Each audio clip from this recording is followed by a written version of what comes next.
तो आओ यार, बिना किसी बकवास के एमसीयू की शुरुआत से आज तक की सारी मूवीज के बारे में बात करते हैं। जैसे एमसीयू की शुरुआत हुई थी 2008 में आई आयरन मैन मूवी से, जिसमें हमें देखने को मिला था एक अमीर बाप का बिगड़ा हुआ प्ले बॉय सिर्फ खुद के बारे में ही सोचने वाला, क्या से दूसरों को बचाने वाला आयरन मैन बन गया। और ये एक ऐसी मूवी है जिसने मार्वल और आरडीजे को वर्ल्ड वाइड चिनाने से लेकर दोनों की डूबती हुई करियर को बचाया था। और फिर 2008 में ही आई दी इनक्रेडिबल हल्क, जिस मूवी में हमें देखने को मिला कि कैसे ब्रूस बैनर एक हल्क बन गया। और फिर 2010 में आई आयरन मैन 2। जैसे आयरन मैन 1 में टोनी स्टार्क रिवील करता है कि वही आयरन मैन है, जिसके चलते उसकी जिंदगी में बहुत कुछ बदल जाता है और फिर उसके बहुत सारे दुश्मन भी बन जाते हैं। और हमारे टोनी स्टार्क ये सबको कैसे मैनेज करते हैं, वही चीज हमें इस मूवी में देखने को मिलता है। और इसका पोस्ट क्रेडिट सीन ही हमें एवेंजर्स की हिंट देता है। और फिर 2011 में आई थॉर की पहली मूवी, जिसमें हमें देखने को मिला थॉर और लोकी दो भाइयों के बीच प्यार से भरी हुई दुश्मनी। और थॉर भी यहाँ पर कैसे एक घमंडी होकर अपना सब कुछ खोकर अनवर्दी होने के बाद फिर से वर्दी कैसे होता है। इन्हीं चीजों के साथ थॉर और जेन की लव स्टोरी भी देखने को मिला था। और 2011 में ही आई Captain America the First Avenger. जैसे इसके नाम में ही है कि ये पहला एवेंजर है। ऐसा इसलिए क्योंकि सेकेंड वर्ल्ड वॉर के टाइम पे अमेरिका ने एक सुपर सोल्जर सीरम बनाया था और उसी सुपर सोल्जर सीरम की वजह से हमें मिला पहला एवेंजर, जो कि ऐसे ही नहीं बना, 70 साल तक बर्फ में दबकर निकलने के बाद बना है। और फिर आई 2012 में मार्वल की सबसे पहली एवेंजर्स मूवी दी एवेंजर्स, जिसमें हमें 6 ओरिजिनल एवेंजर्स के साथ वो भी देखने को मिला जो अभी पूरे मल्टीवर्स को पकड़ कर बैठा है, लोकी।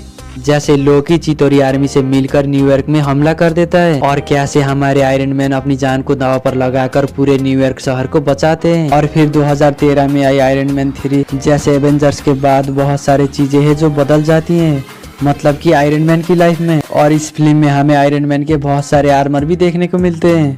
और फिर 2013 में ही आती है थॉर द डार्क वर्ल्ड। ये फिल्म इतनी भी ज्यादा खास नहीं थी और लोगों को ये ज्यादा पसंद भी नहीं आई थी।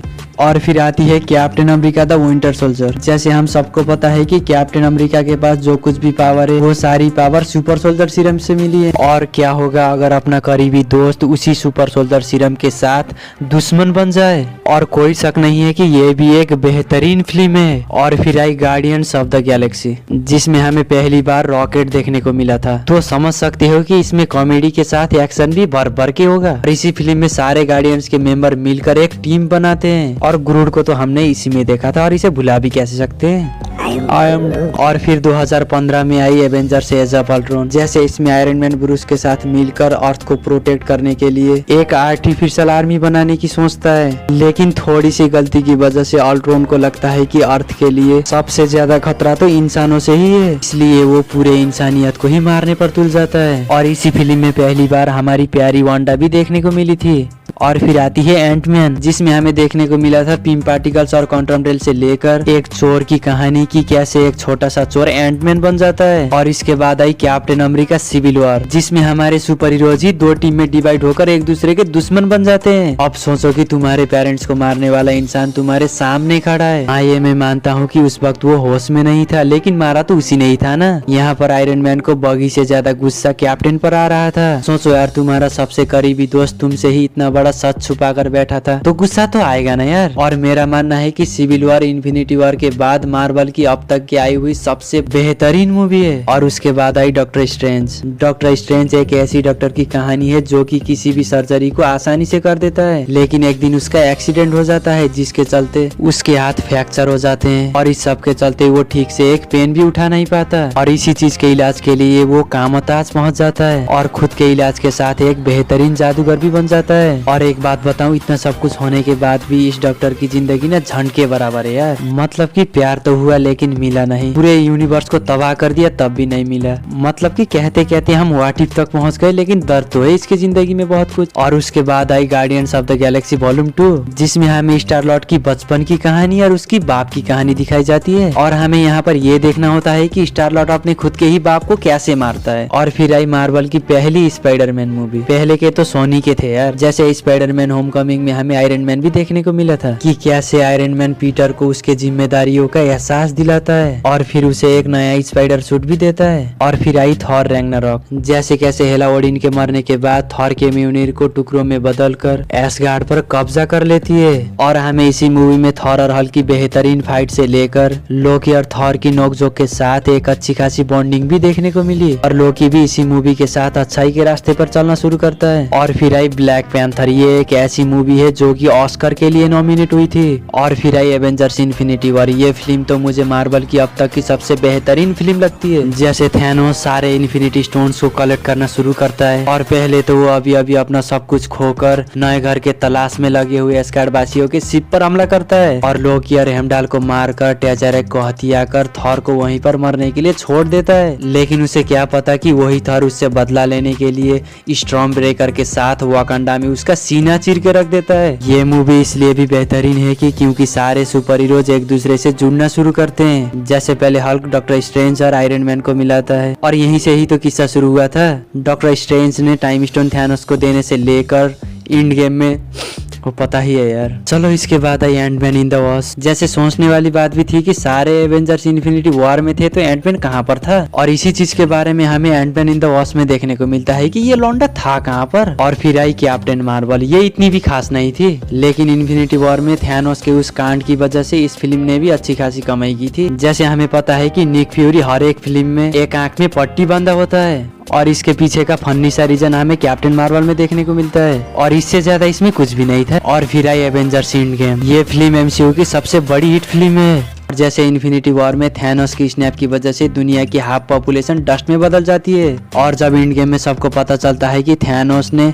उन्हीं इन्फिनिटी स्टोन्स की पावर से उन्हें ही नष्ट कर दिया है और थॉर के थैनोस के सर को धड़ से अलग करने के बाद अब सबको लग रहा था कि सब कुछ खत्म हो चुका है। लेकिन टोनी भैया ने एंटमैन की बात सुनकर टाइम मशीन ही बना डाला जिसकी मदद से इन्फिनिटी स्टोन्स को कलेक्ट कर हाफ पॉपुलेशन को वापस लेकर आने से लेकर टोनी अपने बाप को एक आखिरी बार हक कर पाता है और थॉर फिर अपनी माँ से मिलकर कुछ सीख कर आ पाता है। और कैप्टन तो टोनी के जाने के बाद पास्ट में जाकर खुद के प्यार के साथ जिंदगी गुजारता है। इसलिए आयरन मैन ने जो कुछ भी किया था उससे सबका भला ही हुआ। लेकिन हमें छोड़कर यार, सबसे पहले तो हमने सबसे favourite super hero iron man को खोया और कैप्टन की खुशी के साथ कैप्टन को बुढ़ा होते हुए देखकर खोया। हाँ ये मैं मानता हूँ कि इसी हल्क ने स्नैप किया था, उसके बाद आधी दुनिया की पॉपुलेशन वापस आई थी। लेकिन हमने पहले वाले हल्क को खो दिया और ऐसा चौमू हल्क मिल गया और थॉर पूरी तरह से अकेला पड़ चुका है। और इन्हीं चीजों की वजह से एंड गेम एक बेहतरीन फिल्म बना। और फिर आई स्पाइडरमैन फार फ्रॉम होम। जैसे एंड गेम के बाद आयरन मैन भी नहीं होता, इसलिए स्पाइडरमैन को सब कुछ अकेले ही करना पड़ता है और वो इसीलिए काफी सारी गलतियां भी करता है जिसके चलते उसकी आइडेंटिटी तक रिवील हो जाती है। और फिर आती है ब्लैक विडो।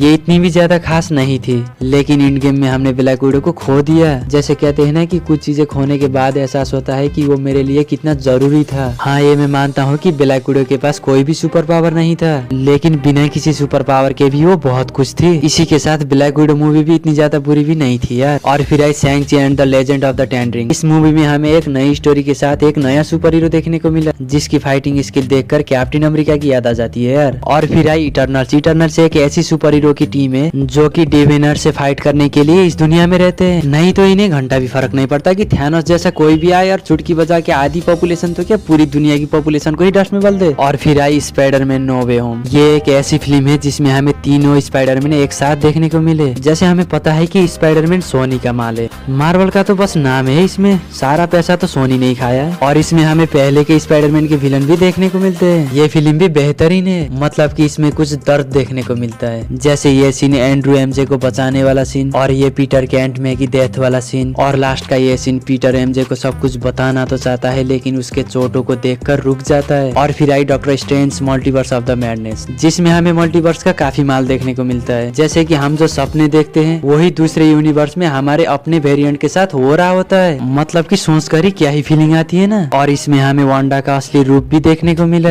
स्कारलेट विच, जो कि इल्यूमिनेटी के सारे मेंबर को कुछ ही मिनट में निपटा देती है। और फिर आती है थॉर लव एंड थंडर। मुझे पहले लगा था कि ये फिल्म बहुत ही ज्यादा अच्छी होगी लेकिन इन्होंने मेन विलन गॉर को ही एक बच्चा चोर बना के रख दिया। सच में यार इस फिल्म के बारे में मैंने क्या सोचा था और ये क्या निकला बे भोसड़ी के, मतलब कि। और फिर आई Black Panther Wakanda forever.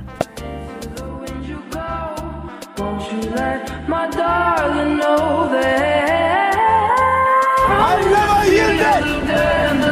As you can see, I am not dead.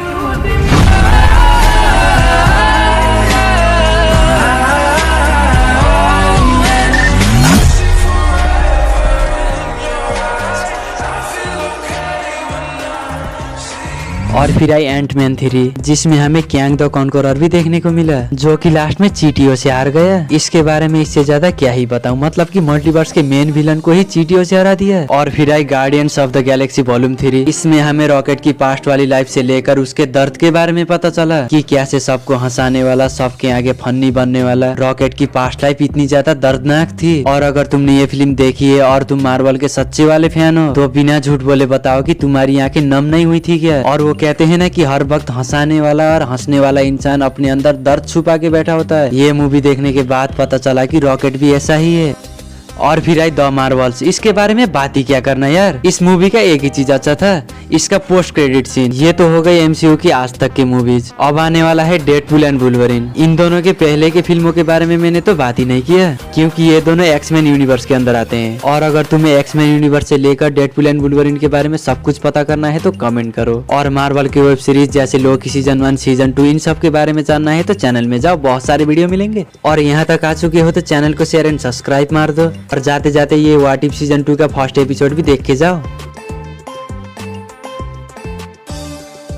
तो यार व्हाट इफ सीजन 2 का एपिसोड 1 आ चुका है, तो आओ यार बिना किसी बकवास के शुरू करते हैं। जैसे एपिसोड 1 बेस्ट है कि what if nebula joint Nova corps. तो जैसे guardian of the Galaxy movie के अंदर हमें जेंडार नाम का प्लेनेट दिखाया जाता है, जहाँ पे रोनन हमला करने वाला होता है और उसी प्लेनेट जेंडार के सोल्जर को नोवा कॉर्प्स बोला जाता है। और इस एपिसोड में एक ऐसा यूनिवर्स है जहाँ पर रोनन थैनोस को धोखा देता है और उसे मार देता है, जिसकी वजह से नेबुला भी मर रही होती है। लेकिन वहाँ पर नोवा प्राइम आकर उसे बचा लेती है और उसे नोवा कॉर्प्स ज्वाइन करवाती है, जहाँ पर नेबुला बहुत मेहनत करती है। और नोवा प्राइम को भी भरोसा था कि ये लोंडी कुछ तो करेगी। लेकिन उसके बाद रोनन जेंडार पर हमला करने वाला होता है, तभी नोवा प्राइम जेंडार पर एक शील्ड लगा देती है जो 50 साल तक जेंडार को बचा सकता है। और उसके बाद रोनन उस शील्ड को तोड़ने की कोशिश करता है, लेकिन वो कामयाब नहीं होता। उसके बाद 5 साल गुजर जाते हैं और कुछ अचानक से हमें कुछ क्राइम होते हुए देखते हैं। और इसके बाद नेबुला ऐसी जगह पर जाती है जहाँ पर योंडू की डेथ बॉडी मिलती है और वहाँ पर बाकी कॉर्प्समैन भी आते हैं और नेबुला को ताना मारना शुरू करते हैं, क्योंकि वो थैनोस की बेटी होती है। इन्हें कोई दूसरे यूनिवर्स के बारे में भी तो बताओ जहाँ पर थैनोस ने आधी दुनिया की पॉपुलेशन को डस्ट में बदल दिया था। यहाँ पे रोनन के हाथों मारा गया तो क्या हुआ, दूसरे यूनिवर्स में तो तबाही मचा दी थी। ये तो टॉपिक से बाहर की बात हो गई, चलो फिर वहीं पे।